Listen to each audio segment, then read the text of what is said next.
அனைவருக்கும் வணக்கம். இப்போ இந்த படத்துல நீங்க பாக்குறது இந்த படத்துல இருக்கிற டிஷ்ஷை பார்த்தோன்னே நமக்கு அப்படியே சாப்பிடணும் போல தோணும். இது வேற ஒண்ணு இல்ல, பாவக்காயும் கத்திரிக்காயும் போட்டு சவுத் தமிழ்நாடுல ஐயர் வீட்டுல பண்ணக்கூடிய ஒரு பிட்லா அப்படின்னு ஒரு வகை டிஷ் தான். இப்போ அதைத்தான் நம்ம இன்னைக்கு வீடியோ பதிவிட பார்க்க போறோம். அதுக்கு முன்னாடி நம்ம பிஎஸ்என் கிச்சன் யூடியூப் சேனலுக்கு நீங்க இது வரைக்கும் சப்ஸ்கிரைப் பண்ணணும், இப்பவே சப்ஸ்கிரைப் பண்ணிக்கோங்க.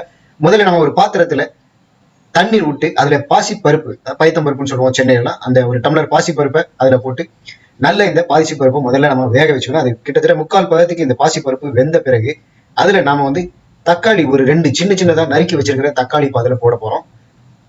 2 தக்காளியிலிருந்து 3 தக்காளி கூட போடலாம். தக்காளி போட்டீங்கன்னா நல்ல டேஸ்டா இருக்கும். அதனாலதான் அந்த தக்காளி இதுல சேர்க்கிறோம். இந்த தக்காளியை போட்டு நல்லா வேக வைக்கணும்.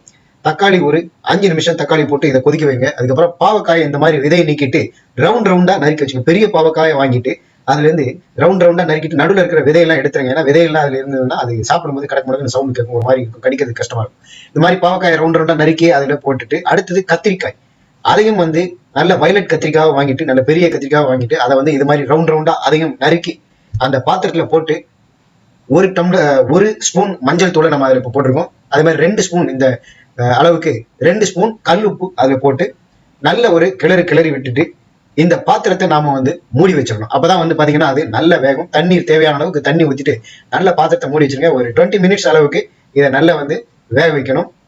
இப்ப பாத்தீங்கன்னா ஒரு 20 நிமிஷம் கழிச்சு நம்ம எடுத்திருக்கோம்.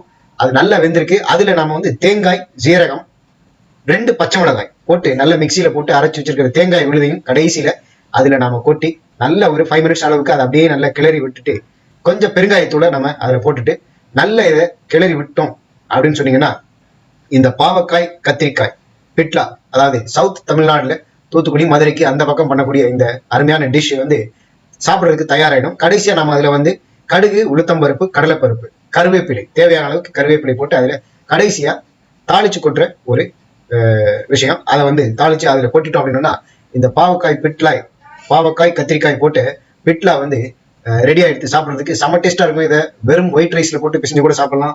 இல்லைன்னா சாம்பார் சாத்துக்கு, வத்த குழம்பு சாதம், இதுக்கெல்லாம் கூட நம்ம இதை தொட்டுன்னு சாப்பிடலாம். பொதுவாக பாவக்காய் கசப்பா இருக்கும் அப்படிங்கிறதுனால நிறைய வீட்டுல இருக்கிறவங்க சின்ன குழந்தைங்க சாப்பிட மாட்டாங்க. ஆனா நீங்க இதே மாதிரி செய்து கொடுத்தீங்க அப்படின்னு சொன்னா வீட்டுல பெரியவங்கல இருந்து சின்னவங்க வரைக்கும், குழந்தைகள் வரைக்கும் பாவக்காய் சாப்பிடாதவங்க கூட இதே மாதிரி செஞ்சு கொடுத்தீங்கன்னா நல்ல விருப்பப்பட்டு டேஸ்டா இருக்குங்கிறதுனால அதிகமாவே சாப்பிடுவாங்க.